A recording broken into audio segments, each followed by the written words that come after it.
স্বপ্নের ঘরে দেখতেছেন কে জানি বলে যাচ্ছে আব্দুল মুত্তালিব তয়্যেবা খনন করো, তয়্যেবা তয়্যেবা। স্বপ্নে দৃশ্য দেখার পরে নবীজির দাদার ঘুম ভেঙে গেল।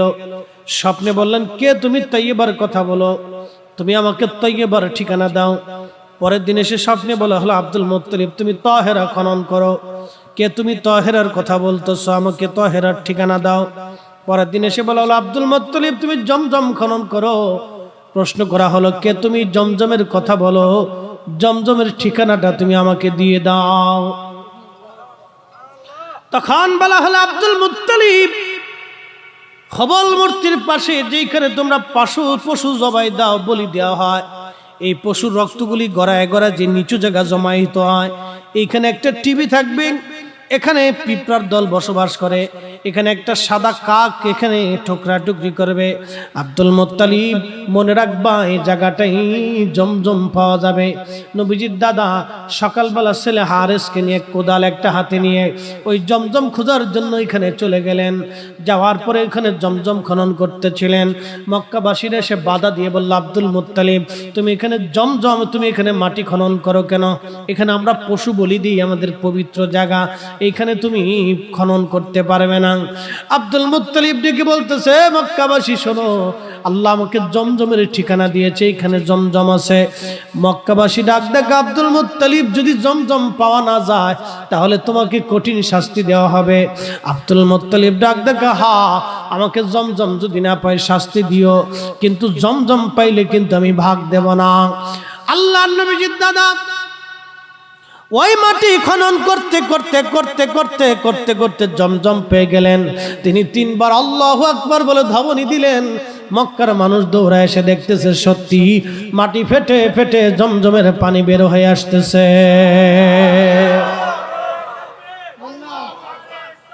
ইয়া রাসূল, ইয়া রাসূল, জিন্দাবাদ জিন্দাবাদ জিন্দাবাদ। জমজম বের হয়ে আসছে। মক্কার নেতারা কে, আব্দুল মুত্তালিব জমজম পাইছো, জমজমের ভাগ দেওয়া লাগবে। নবীজির দাদা রেখে বলে, না হে জমজমের ভাগ আমি দেব না। বলে না, জমজমের ভাগ দেওয়াই লাগবে। যুদ্ধ লেগে যায়, মারামারি লেগে যায়। প্রিয় নবীজির দাদা বললেন, ও মক্কাবাসী, পানির জন্য ঝগড়া করে লাভ নাই, সমাধান করো, কি করে সমাধান করা যায়। তখন মক্কার লোকজন বৈঠক বসে বলল, সিরিয়াতে একটা গণক মহিলা আছে, ওই গণকের কাছে যাব আমরা। গণক মহিলা যাকে যেইভাবে ফয়সালা করে দেয় ওইভাবে আমরা ফয়সালা মেনে নেব। নবীজির দাদা বললেন, বলো কি? জমজম দিছে আল্লাহ আমাকে, তুমি ঠাকুরের কাছে যাবে। আচ্ছা ঠিক আছে চলো। 12 জন কওমের নেতা গাট্টি বুকসা বাইন্দা উট দুম্বা সাজায় রওনা করছে সিরিয়ার উদ্দেশ্যে। মরুভূমির মধ্যে যাওয়ার পরে তারা রাস্তা হারায় ফেললো। রাস্তা হারাইয়া 3 দিন পর্যন্ত তারা মরুভূমির ভিতরে দিক শূন্য হয়ে ঘুরতে লাগলো। বুঝিনি তো, নদীর রাস্তা, সমুদ্রের রাস্তা হারাইলে রাস্তা খুঁজে পাওয়া যায় না, আর মরুভূমির রাস্তা হারাইলেও রাস্তা খুঁজে পাওয়া যায় না। 3 দিন পরে তাদের পানি শেষ হয়ে গেল। আব্দুল মুত্তালিব ডাক ডাকো, মক্কার নেতারা পানির ভাগ নিতে এসে এখন পানি না খেয়ে মারা যাবে। আচ্ছা আমরা মোট 12 জন আছি এইখানে, 12 জন তো এই মরুভূমির মধ্যে মারা যাব, কারণ আমাদের কেউ আপন নাই। এই মরুভূমির ভিতরে কেউ আমাদের সন্ধান পাবে না। একটা কাজ করো, আমরা 12 জনে 12টা কবর খনন করে বসে থাকি। মরণের পরে আমরা 11 জন, সবাই 11 জনকে কবর দিতে পারবো, আর ভাগ্যহারা একজনের কবর হবে না। সবাই কবর খনন করে যার যার মতো বসে আছে মরণের অপেক্ষায়। এমন সময় নবীজির দাদা বললেন, দেখো আমরা তো কবর খনন করে বসে রয়েছি, এখনো তো মরলাম না। একটা কাজ করো, চলো আমরা পানি খুঁজতে থাকি, দেখা যাক মরুভূমির মধ্যে পানি পাওয়া যায় কিনা। পানি খোঁজার জন্য যখন প্রিয় নবীজির দাদা যান, উনি ঘোড়ার পিঠের উপরে সওয়ার, উটের পিঠের উপর সওয়ার হলেন। উটের পিঠের উপর সওয়ার হলে যখন উট চালাইলেন, তখন উনি লক্ষ্য করলেন উটের পায়ের নিচ থেকে মাটি ফেটে ফেটে ফেটে ফেটে পানি বের হতে লাগলো।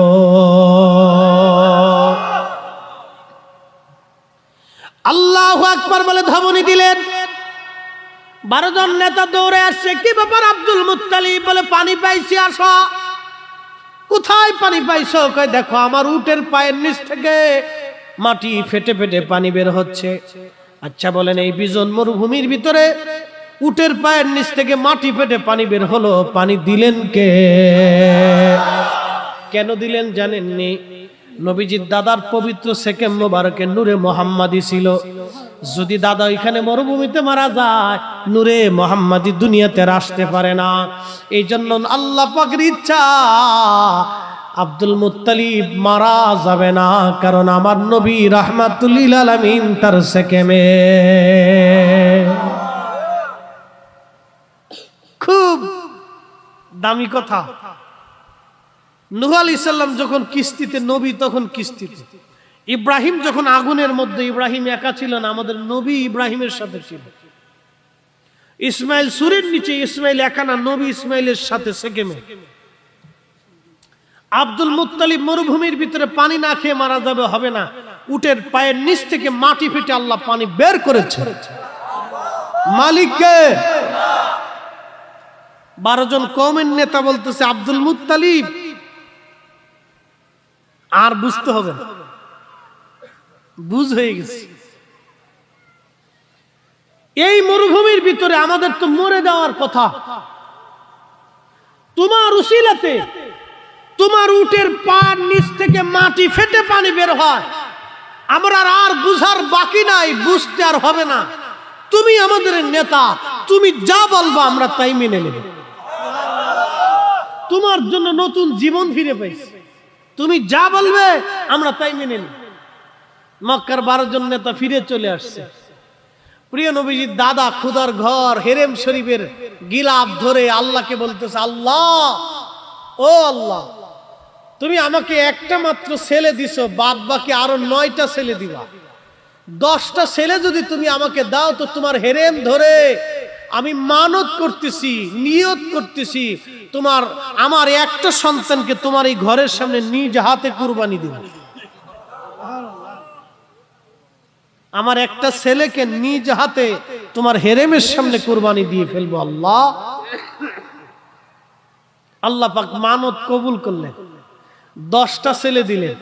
10 নম্বরে নবীজির আব্বাজান হযরতে খাজা আব্দুল্লাহ।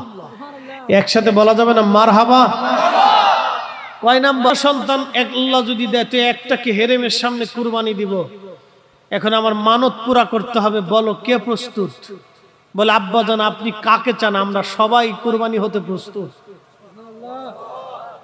ওই যুগের মানুষের কলিজা কত বড় ছিল, একটু চিন্তা করেন তো। আমরা প্রস্তুত আছি। বলতেছে না আমি কাউকে জোর করে নিব না, লটারি টান দিব, যার নাম আসবে তারে জবাই দিব। আচ্ছা ঠিক আছে, লটারি টান দেন। লটারি টান দেওয়ার পরে খাজা আব্দুল্লাহর নাম এসে গেল। হযরত আব্দুল্লাহর নাম আইছে। আব্দুল্লাহর হাত ধরে বলতেছে, ছেলে আসো, তোমার নাম লটারিতে আসছে, এবার তোমাকে নিয়ে হেরেমের সামনে কুরবানি দিয়ে ফেলবো। এমন সময় হযরত হামজা রাদিয়াল্লাহু আনহু আব্দুল্লাহর হাত টেনে ধরছে, বলতেছে আব্বাজান আপনি মেহেরবানি করে আমার ছোট ভাই আব্দুল্লাহকে ছেড়ে দেন, আপনি আমাকে নিয়ে যান। মক্কার এমন কোন মানুষ নাই যে আব্দুল্লাহকে ভালো না বাসে। আপনি আব্দুল্লাহকে রেখে দেন, আমাকে নিয়ে যান। আব্দুল মুত্তালিব খুব সুঠাম দেহের শক্তিশালী মানুষ ছিলেন। বাপ বেটা যেমন, বাপও যেমন বেটাও তেমন। হামজা তো খুব বীর যোদ্ধা ছিল। এক ঘুষি মারছে বাপের ছেলের মুখ পেছে, এক ঘুষিতে কয়েক হাত দূরে ছিটকে পড়ে গেছে পোলা। রক্ত গল গল করে পড়তেছে, মুখ মুখ সুখ ফেটে রক্ত পড়তেছে। দাগ কোনোদিনও মুছে নাই। প্রিয় নবীজির সামনে যখন আমির হামজা যাইতেন, তখন আল্লাহর নবী মুস্কি মুস্কি হাসতেন। মুস্কি হাসি দিয়ে বলতেন, চাচা যান, আমার আব্বাজানকে বাঁচাইতে যে দাদার মায়ের খাইছিলেন। মারহাবা কর। চাচা যান, আপনি আমার দাদার হাতে মার খেয়েছিলেন, সে দাগ এখনো আছে। চাচা ভাতিজার খুব মহব্বত ছিল। আমির হামজা রাদিয়াল্লাহু আনহু নবীকে খুব আদর করতেন, আর প্রিয় নবীজিও খুব সম্মান করতেন। প্রিয় মুসলমানেরা, সারা মক্কায় রব ছুটে গেল আব্দুল্লাহকে কুরবানি দিবে বাবা আব্দুল মুত্তালিব। সারা মক্কার মানুষ দৌড়ে আসছে, করো কি আব্দুল মুত্তালিব, তোমার ভালো ছেলেটাকে কুরবানি দেবা। না না না, আমরা এটা হতে দিব না আব্দুল মুত্তালিব, তুমি তাড়াতাড়ি করে চলে আসো। আব্দুল মুত্তালিব, এই ছেলে কুরবানি হবে না, প্রয়োজন বোধে আমাদেরকেও মেরে ফেলে দাও, আমরাও মরতে রাজি, কিন্তু ছেলে কুরবানি হবে না।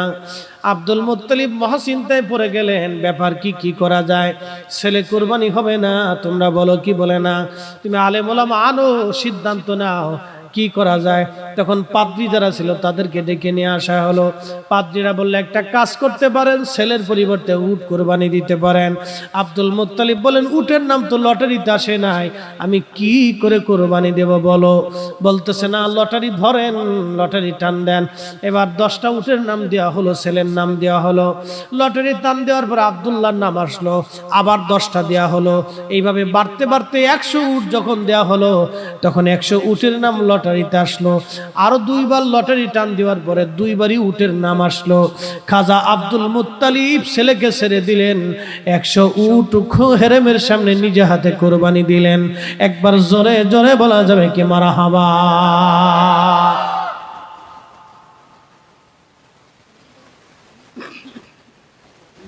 এইদিকে সিরিয়ার দামেস্কের ইহুদিরা সিদ্ধান্ত নিল, আকাশে একটা বিশেষ তারা উঠছে। ইহুদিরা সিদ্ধান্ত নিল আকাশে বিশেষ তারা। কষ্ট হচ্ছে নাকি আপনাদের? পুরি সর্বনাশ, আমারও তো টাইম শেষ, বহুত টাইম পার হয়ে গেছে, এসারক তো পার হয়ে আধা ঘন্টা। হযরত আব্দুল মুত্তালিব, ইহুদিরা সিদ্ধান্ত নিল এই আব্দুল মুত্তালিবের ঘরে বনু হাশিমে কুরাইশ বংশে একটা নক্ষত্রের উদয় হয়েছে, আখিরি নবী। ইহুদিরা চিন্তা করলো এই নবীকে মেরে ফেলতে হবে, নবী যদি মেরে ফেলে দেওয়া না যায় তাহলে ইহুদি ধর্ম চিরদিনের জন্য বাতিল হয়ে যাবে। ওরা সিরিয়ার থেকে 70 জন কমান্ডো সৈন্য যুবক, 70 জন ইহুদি কমান্ডো সৈন্যকে পাঠিয়ে দিল গোপনে, যে এই যুবককে যেখানে পাবে, যেই যুবকের সেকেমে নূরে মুহাম্মাদি পাবে, তার নাম হবে আব্দুল্লাহ, বাবার নাম আব্দুল মুত্তালিব, কুরাইশ বংশের বনু হাশিমের সন্তান। সাবধান, মক্কাতে তাকে খুব সংগোপনে মারতে হবে। তোমরা যদি মক্কাবাসীরা জেনে ফেলে যে তোমরা তাকে মারতে আসছো, তাহলে সারা মক্কার মানুষ তোমাদেরকে মেরে ফেলে দিবে, তাকে মারতে পারবে না, গোপনে মারতে হবে। এই 70 জন সারা মক্কায় গোপনে গোপনে বিভিন্ন জায়গায় অবস্থান নিল, যে আব্দুল্লাহকে একা পাইলেই মেরে ফেলে দিবে। হযরত আব্দুল্লাহকে মারার জন্য অস্ত্র শস্ত্রে সজ্জিত হয়ে তারা বিভিন্ন জায়গায় লুকায় রয়েছে। নবীজির আব্বাজান হযরত আব্দুল্লাহ, তিনি বাবার ছাগল উট দুম্বা চড়াইতে চড়াইতে একদিন বহু দূরে মরুভূমির মধ্যে চলে গেলেন। ওই 70 জন কমান্ডো ইহুদি চিন্তা করলো, আজকে সুযোগ পেয়ে গেলাম, এই সুযোগে আব্দুল্লাহকে মেরে ফেলতে হবে। এখন আব্দুল্লাহকে যদি মারতে না পারি তাহলে আমাদের জীবনের বড় সর্বনাশ হয়ে যাবে। এই 70 জন কমান্ডো অস্ত্র শস্ত্র নিয়ে আব্দুল্লাহকে ধাওয়া করলো মারার জন্য। জীবন বাঁচানোর জন্য আব্দুল্লাহ দৌড়াচ্ছেন, আর 70 জন ইহুদি আব্দুল্লাহর পিছনে দৌড়াচ্ছে আব্দুল্লাহকে মারার জন্য। এমন সময় ওহাব জুহরি, নবীজির নানা জান, তিনি লক্ষ্য করলেন যে আমার বন্ধুর ছেলে আব্দুল মুত্তালিবের ছেলে আব্দুল্লাহকে মানুষেরা মেরে ফেলতে যাচ্ছে। উনি তলোয়ার খুলে কমকে ডাক দেখে, হে আমার কমের মানুষ, তাড়াতাড়ি অস্ত্র নিয়ে বের হও, আমার বন্ধুর ছেলে আব্দুল্লাহকে মানুষেরা মেরে ফেলতে যাচ্ছে, আমরা থাকতে আব্দুল্লাহ মরতে পারে না। কমের লোকজনকে ডাক দিয়ে উনি তলোয়ার হাতে নিয়ে আব্দুল্লাহকে বাঁচানোর জন্য দৌড়াচ্ছিলেন। এমন সময় কিছু দূরে যাওয়ার পরে দেখলেন আকাশ থেকে একদল অশ্বারোহী সৈন্য আকাশ থেকে নেমে এসে আব্দুল্লাহকে ঘিরে ধরে 70 জন ইহুদি কুফার কমান্ডো সৈন্যকে হত্যা করে আকাশের সৈন্যরা আবার উড়াল দিয়ে আকাশে চলে গেল। কোথায় গেল? কারা বাঁচাইলো? আকাশের সৈন্য। কারা? ফেরেশতারা। যারা বলা যাবে না মারহাবা। কাকে বাঁচাইলো? আব্দুল্লাহকে। কেন? আব্দুল্লাহর সেকেমে নূরে মুহাম্মাদি। ইহুদিরাও জানলো যে নূরে মুহাম্মাদি আব্দুল্লাহর সেকেমে আছে, যদি ওকে মেরে ফেলতে পারি তাহলে নূরে মুহাম্মদী পৃথিবীতে আসবে না, ইহুদি ধর্ম মিথ্যা হবে না, ইহুদি ধর্ম চিরদিন টিকে থাকবে। ওরা ইহুদি ধর্ম বাঁচানোর জন্য, এই জন্য ইহুদিরা মুসলমানের চিরদিনের দুশ্মন। মনে রাখবেন, ইহুদিরা মুসলমানদের চিরদিনের দুশ্মন। ইহুদিরা চিন্তা করলো এ নবীকে মেরে ফেলতে হবে। ওরাও সেই সময় জানতো আব্দুল্লাহর সেকেমে নূরে মুহাম্মদী আছে। দুঃখের বিষয় আমরা উম্মত হয়েছি, নূরে মুহাম্মদী চিনতে পারলাম না। কথা বলেন ঠিক না বেঠিক? আল্লাহ আমাদের প্রত্যেকের বুঝ দান করুন, বলেন আমিন। তাহলে বাবা মাটি যখন, ছেলে তখন নূর। বাবা কিসের? ছেলে কি? নূর। এই নূরে মুহাম্মদীকে আল্লাহ পৃথিবীর বিভিন্ন নবী আলাইহিস সালাম ও পবিত্র সেকেম রেহেম করে আল্লাহ রাব্বুল আলামিন পৃথিবীতে আনছেন। নবীজির চাচা কবিতা বলতেছিলেন, কবিতার আরেকটা ছন্দ তিনি এইভাবে বলেছেন, তুনকালু মিন সালিবিন ইলা রাহিমিন ইজা মাদা আলামুন বাদা তাবাকাতুন কালু মিন সালিবিন ইলা রাহিমিন ইজা মাদা আলামুন বাদা তাবাক। ও নবীজি, আল্লাহ আপনাকে পবিত্র রেহেম থেকে সেকেম, সেকেম থেকে রেহেম করে, সেকেম থেকে রেহেম, রেহেম থেকে সেকেম করে আল্লাহ পাক পবিত্র বান্দাদের মাধ্যমে এই দুনিয়ার ভিতরে আল্লাহ আপনাকে এনেছেন আমাদের জমানায়। তুনকালু মিন সালিবিন ইলা রাহিম, পবিত্র সুল থেকে রেহেম, রেহেম থেকে সেকেম। একবার আওয়াজ তুলে ধরে বলা যাবে কি মারহাবা। তার মানে আমরা যেইভাবে পৃথিবীতে আসছি, নবীকে আল্লাহ সেভাবে পৃথিবীতে আনেন। নবীজির আসার ধারা ছিল ভিন্ন রকম। এই জন্য আল্লাহ বলছে ওমা আরসালনাকা